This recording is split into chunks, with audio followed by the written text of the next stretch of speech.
Wanna learn about prepping, how to survive?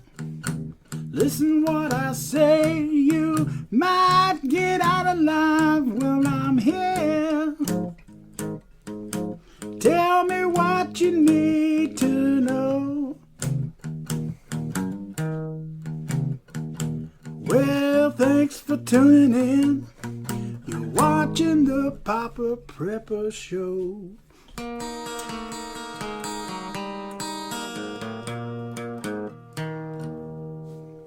Welcome to Papa Preppers, y'all. Hey guys, welcome back to Papa Prepper. Tommy here. Finally Friday, bringing us to another weekend. Hope you guys have had a blessed week, productive week.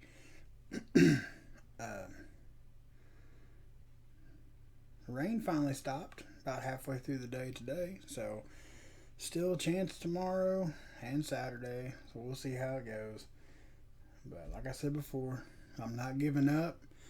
I did have a few people say they couldn't hardly hear my last video, so I tweaked a couple things in here, moved the mic around a little bit, so hopefully it picks me up better. I always check before I post a video, and I could hear it on my end, but it might be, I might have had the mic, because like I said, I rearranged everything in here, lowered my camera, changed the lighting a little bit. So I might have got the camera off a little, or the microphone off a little bit. So I adjusted that. Hopefully that comes through loud and clear. I won't keep you guys long. It's Friday. You got stuff to do. We had the What If show Wednesday, and the question was, what if, your family, 3, 4, however many's in your immediate family, in your home, you've prepped for, you've calculated right down to the T on water, on food, you've got enough to last you 2-3 years, just say. And then SHTF comes along, and then your cousin Barry, whoever, and his spouse and their 2 or 3 children show up at your door. Nowhere else to go. You've told them, warned them, you need to prep, you need to be ready for this, it's coming. They paid no attention to your warnings, maybe even made fun of you, things like that. Anyway, they show up at your house. What do? Do you take them in? Take food out of your kids' mouths?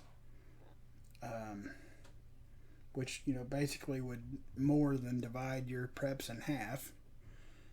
Do you send them along their way with some food and, some means of self-defense, a fishing pole, something like that, wish them luck, let them maybe crash outside in the yard for the night, something like that.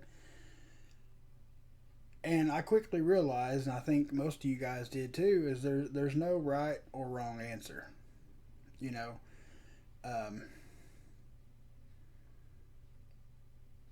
And most of us know and realize that the Lord will provide. You know what He did with the fish and the loaves of bread. Fed thousands out of just a few.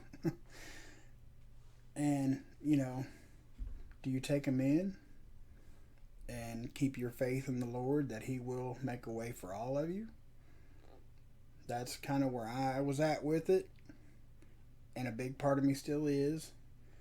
But they show up with nothing. They're going to put in some work.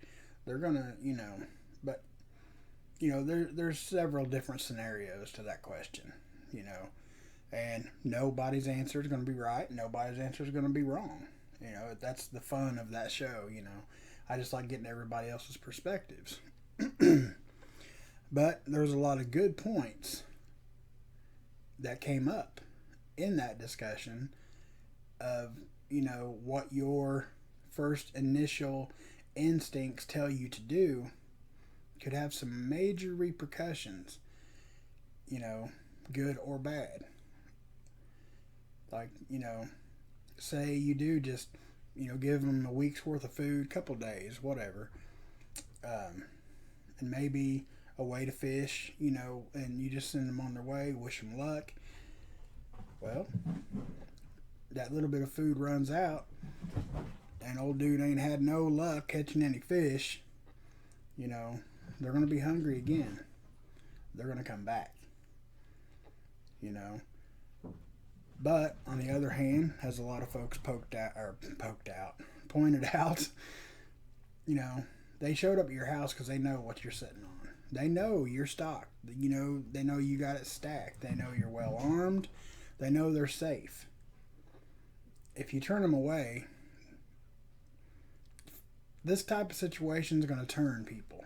Okay, it's going to turn even the most faithful, devout, Christians, whatever your religious belief may be, in your own family. It's going to turn them against you. I mean, it already happens every day. Family kills family. Family beats the hell out of family. It happens every day. So you turn these folks away, there's a good possibility they're going to round up, get some recruits, they're going to come back, take everything, and possibly kill you.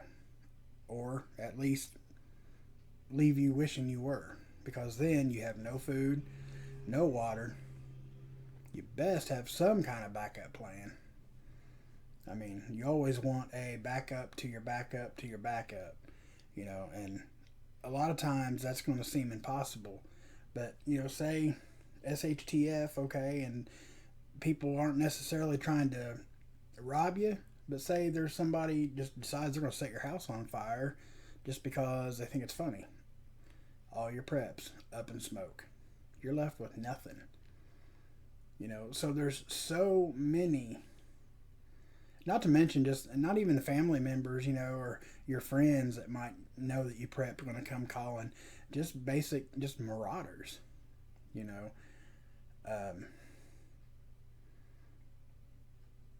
going to, like, people warn about, being in the big cities, and that's completely true. If you can get out into the rural areas to set up home, start a homestead, whatever, that's definitely a safer alternative. But an SHTF in the cities, it's not going to take long. They're going to loot all they can, vandalize all they can, steal all the food, whatever that they can. Then they're going to start heading out into the rural areas. Now, granted, they're not going to have as easy of a time, say, walking into my house or, the farm up the road, or, I'm not going to say we're ready for them as in, being cocky, but we're ready for them as in frame of mind. Like, we know you're coming. We know this is all we got. Come take it. And they might. I'm not saying I'd win in a gunfight or a, whatever.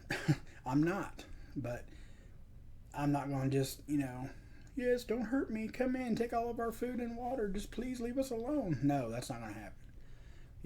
Because, we need to get on the ball more, honestly. Be truthful with you. We've got preps that we keep intending on putting in a different location. We just haven't done it yet. That's something we definitely need to get done very soon. But, at least that's our plan. If something happens, and we do get robbed, or, worst case scenario, we do lose our preps. Say the house does burn down, or a tornado comes through and scatters our stuff from here to Cincinnati, we have a backup plan. We have a place to go.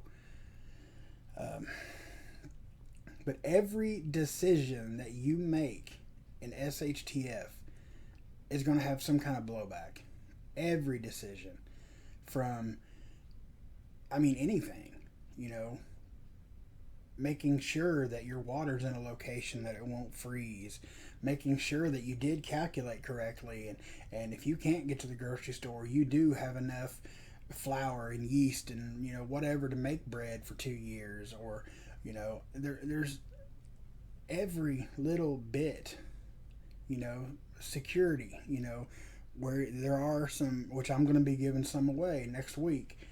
I think it's next week. Maybe I shouldn't spoke too soon. But solar security lights. I've got one on my garage, and those dudes, for the price that you pay, I think they're like 700-800 lumens, but they're completely solar powered, and they last all night. And they have a dusk till dawn setting, so something triggers them at night, they get bright, and it's more than bright enough to make somebody think twice, because nobody's going to want to try to rob a place when there's security lights shining down on them. It's just, common sense. But I will be giving a 4-pack of those away. I would put one on each side of the home, each side of your house, whoever's the winner. Because like I said, they're very sensitive. They do light up very well. They light up the area between my house and garage perfectly. I actually sat out there and planted some potted some plants just from the light of those solar lights. So they work very well. But anyway, securing your home, every little decision of how you're going to do things. If you're going to set up booby traps, everything is going to have some kind of blowback. Say you have a trap set, or you have spike like the people make with the garden hose and the nails and stuff. Say you've got those hidden throughout your yard, and somebody does come to your house seeking refuge, and maybe it is a close relative and they didn't know they were there. And there's just there's going to be certain things that you're going to think is a great idea, but could end up, like the spike strips. Well, your house catches on fire. You got your whole family running across the yard, shoving spikes through their feet, trying to get away from the fire. I mean, it could happen. Everything is going to have consequences, repercussions. Nothing is going to play out the way you're hoping. Maybe, but very slim chance, because everybody's going to be in the same, I got to take care of my family regardless state of mind. Everybody around you.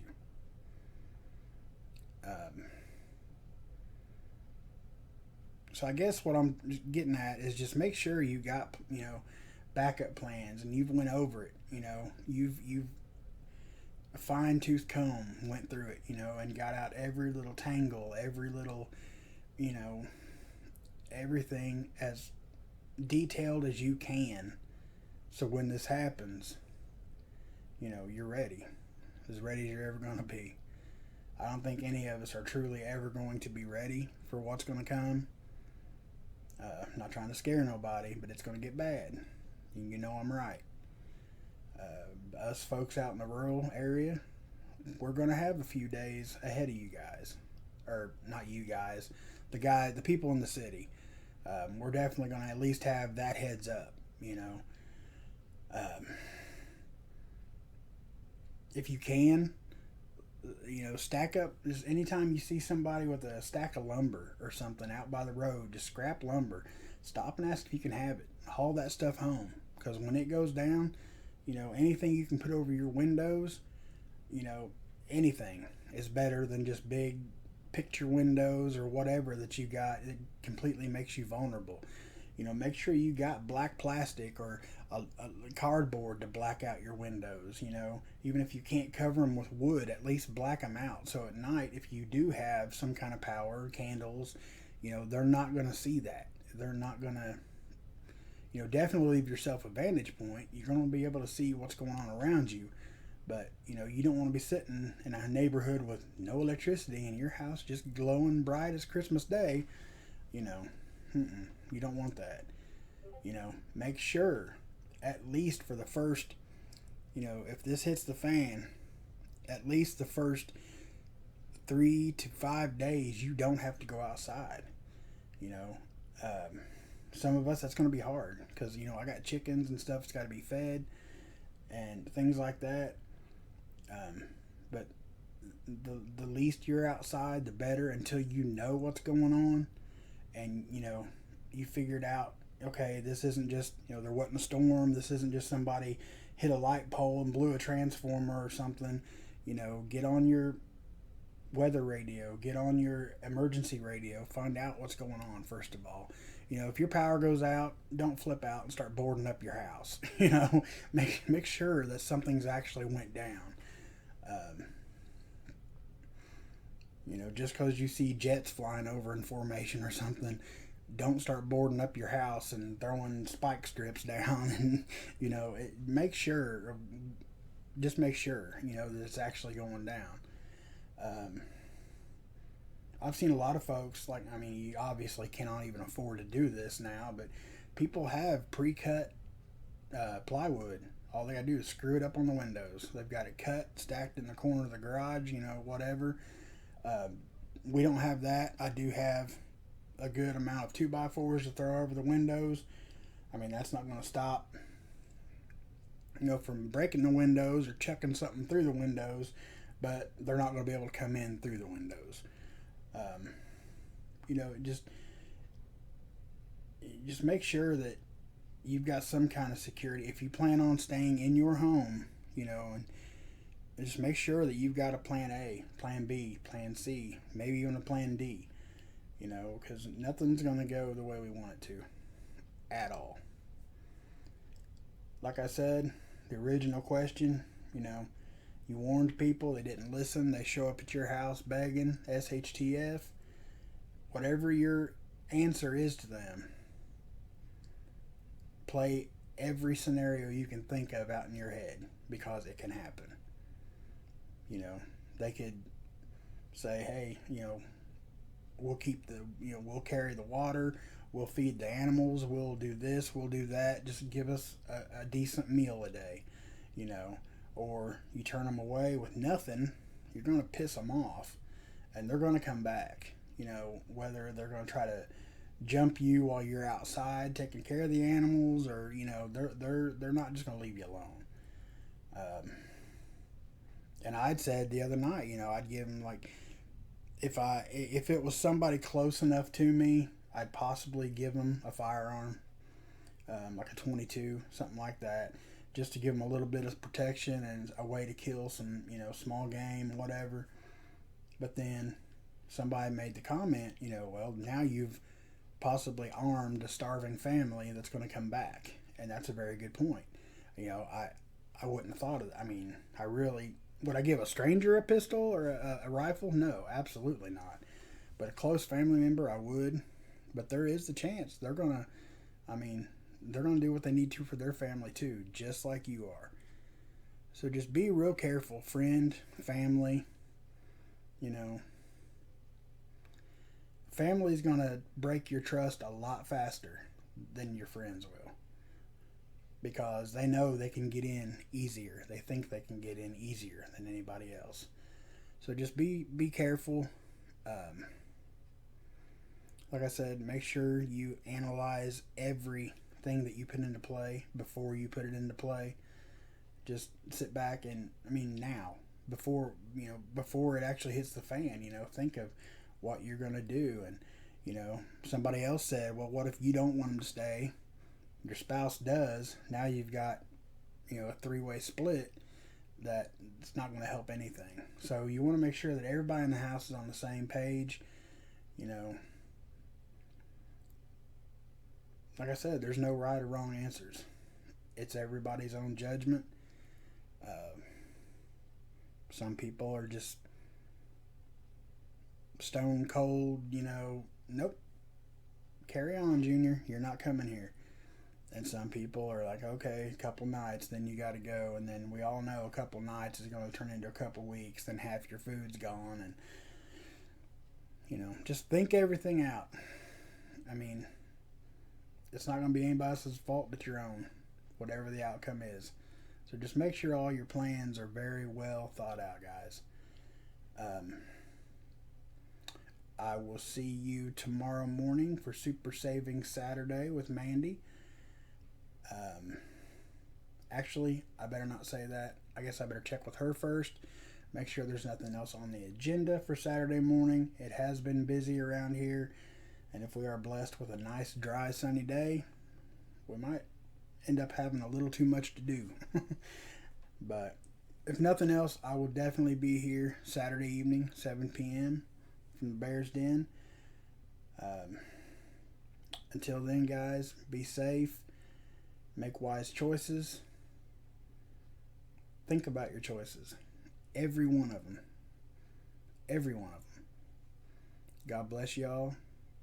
Poppaprepper out.